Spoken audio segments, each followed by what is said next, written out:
بسم اللہ الرحمن الرحیم۔ السلام علیکم دوستو، آج کی اس ویڈیو میں ہم آپ کو صلح حدیبیہ کی شرائط کے بارے میں بتائیں گے اور یہ صلح نامہ لکھنے کے دوران پیش آنے والے واقعات و حالات سے بھی آپ کو آگاہ کریں گے۔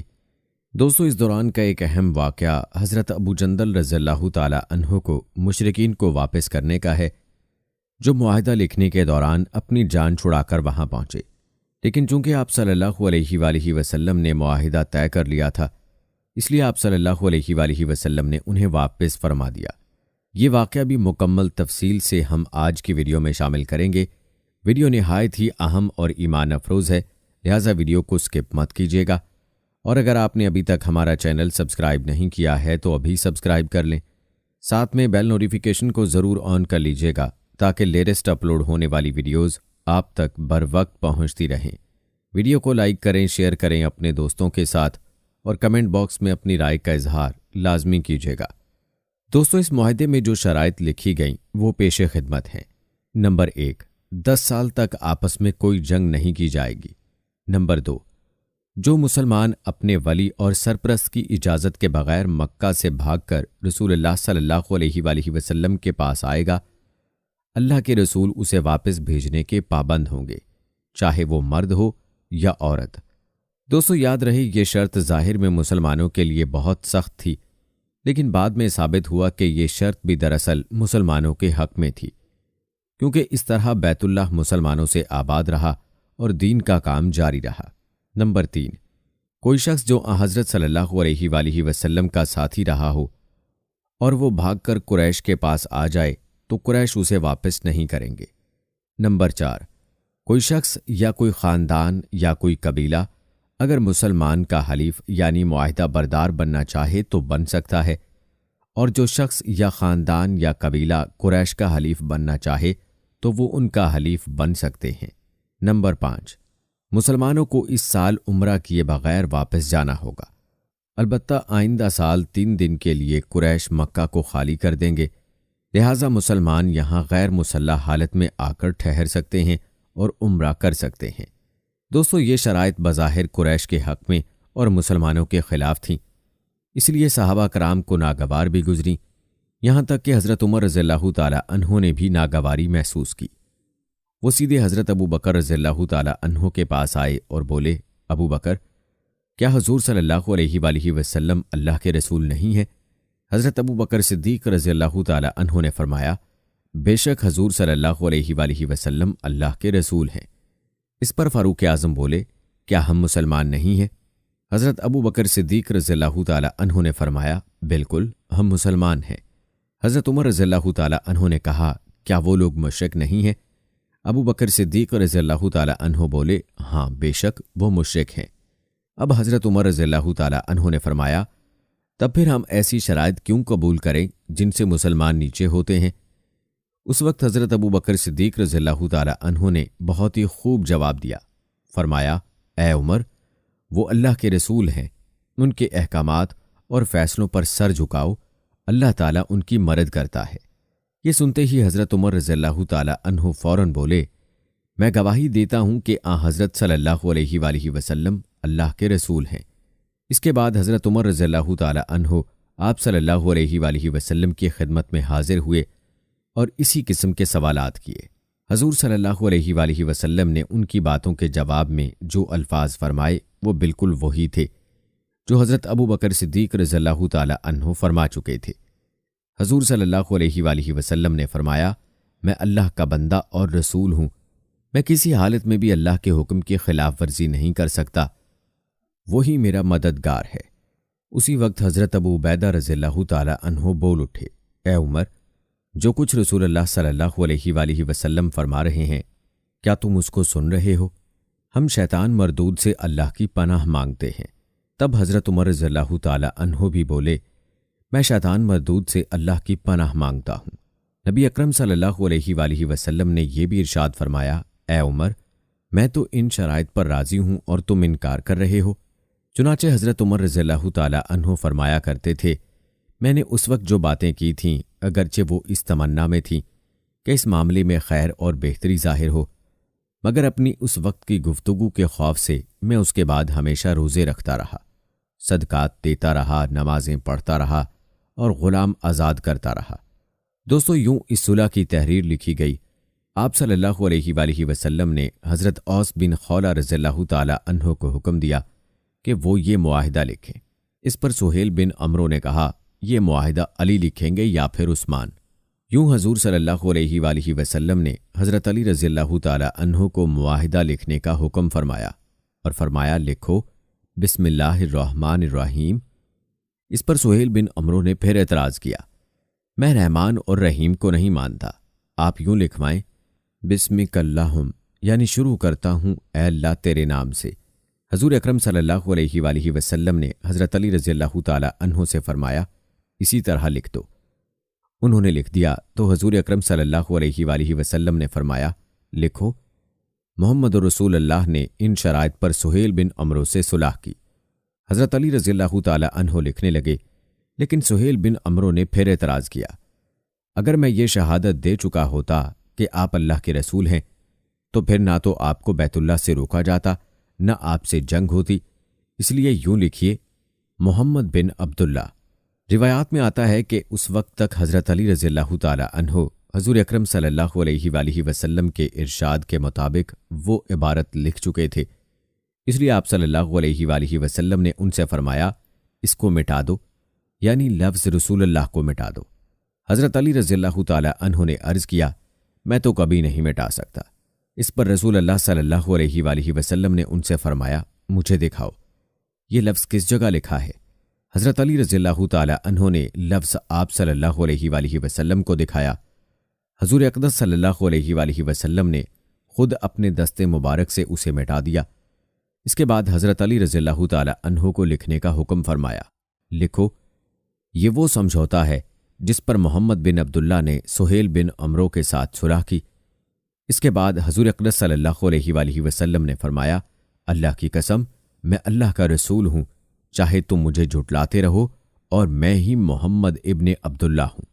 دوستو، روایات میں آتا ہے کہ یہ معاہدہ ابھی لکھا جا رہا تھا کہ اچانک ایک مسلمان حضرت ابو جندل ابن سہیل رضی اللہ تعالی عنہ اپنی بیڑیوں کو کھینچتے وہاں تک آ پہنچے۔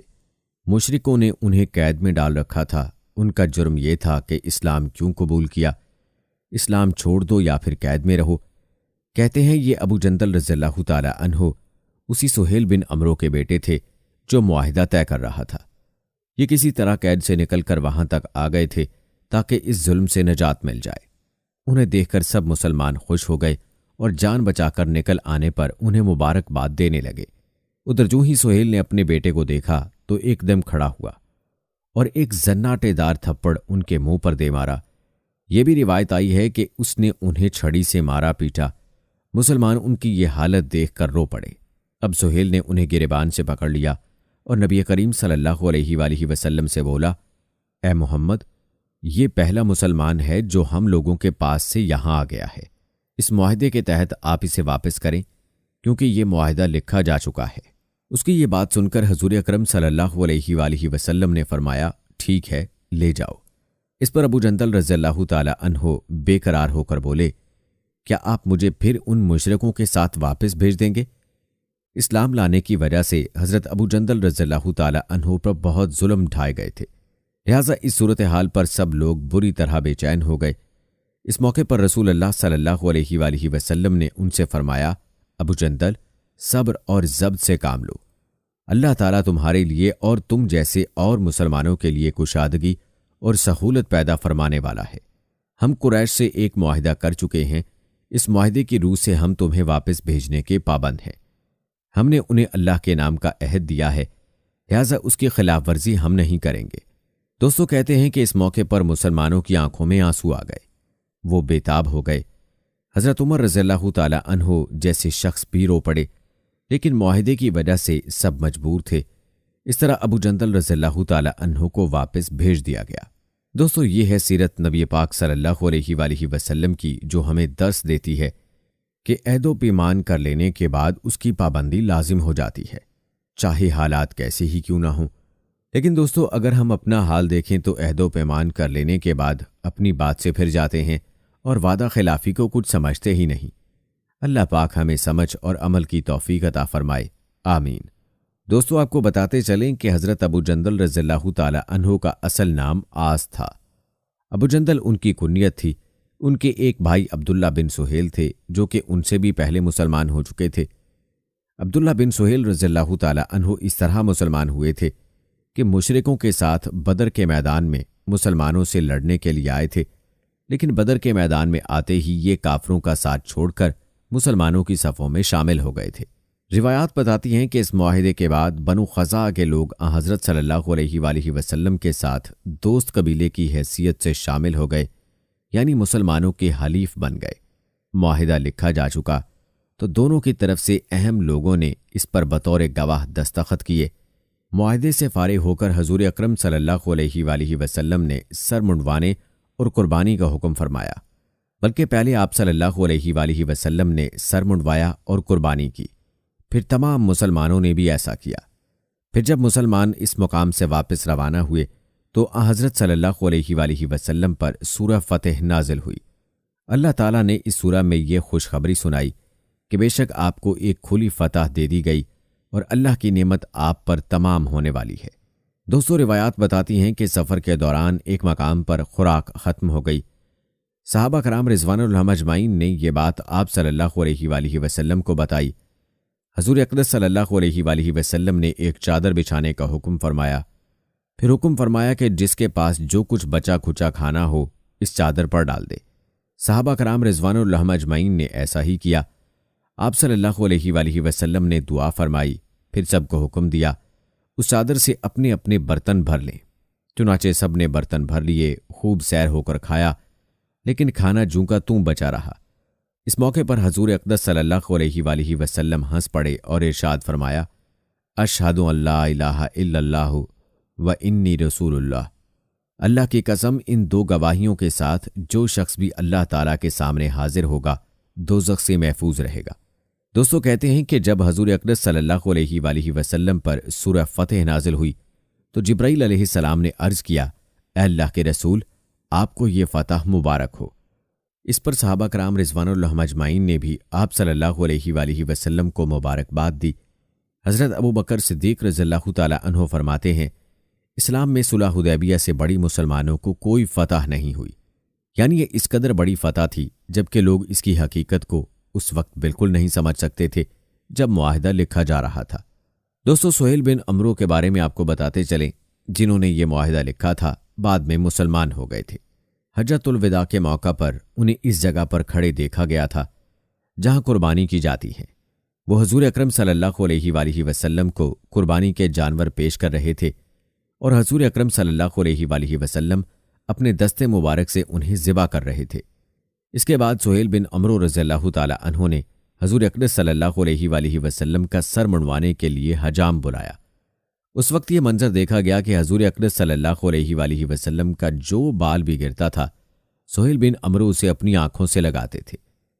دوستو اندازہ لگائیے ان میں کس قدر زبردست تبدیلی آ چکی تھی۔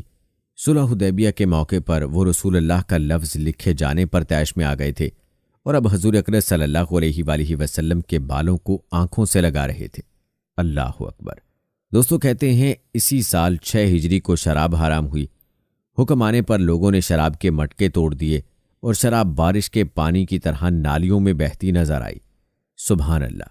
دوستو یہ تھی شان صحابہ کی کہ اللہ کے حکم اور نبی کریم صلی اللہ علیہ وآلہ وسلم کے ہر حکم پر لبیک کہتے اور بلا سوچے سمجھے اس کو پورا کرتے تھے۔ ورنہ دوستو آج کسی کو سگریٹ یا نسوار چھوڑنے کا بولا جائے تو سو ہیلے بہانے کرے گا کہ یار نہیں چھوڑی جاتی، اور صحابہ نے حکم ملتے ہی شراب جیسی چیز کو ایسے چھوڑا کہ اس کا قطرہ بھی منہ میں رکھنے کو گوارا نہ کیا، اور نبی صلی اللہ علیہ وآلہ وسلم کی زبان مبارک سے شراب کی حرمت کے بارے میں سنتے ہی شراب کے مٹکے توڑ ڈالے۔ اللہ اکبر۔ یہ ہے شان نبی کریم صلی اللہ علیہ وآلہ وسلم کے جیالوں کی۔ اللہ سے دعا ہے کہ اللہ تعالی ہمیں بھی صحابہ کے ایمان جیسا ایمان عطا فرمائے، آمین ثم آمین۔ دوستو یہ تھی ہماری آج کی ویڈیو۔ اس حوالے سے آپ اپنی رائے کا اظہار کمنٹ باکس میں لازمی کیجیے گا۔ ملتے ہیں اگلی ویڈیو میں، تب تک کے لیے اللہ حافظ۔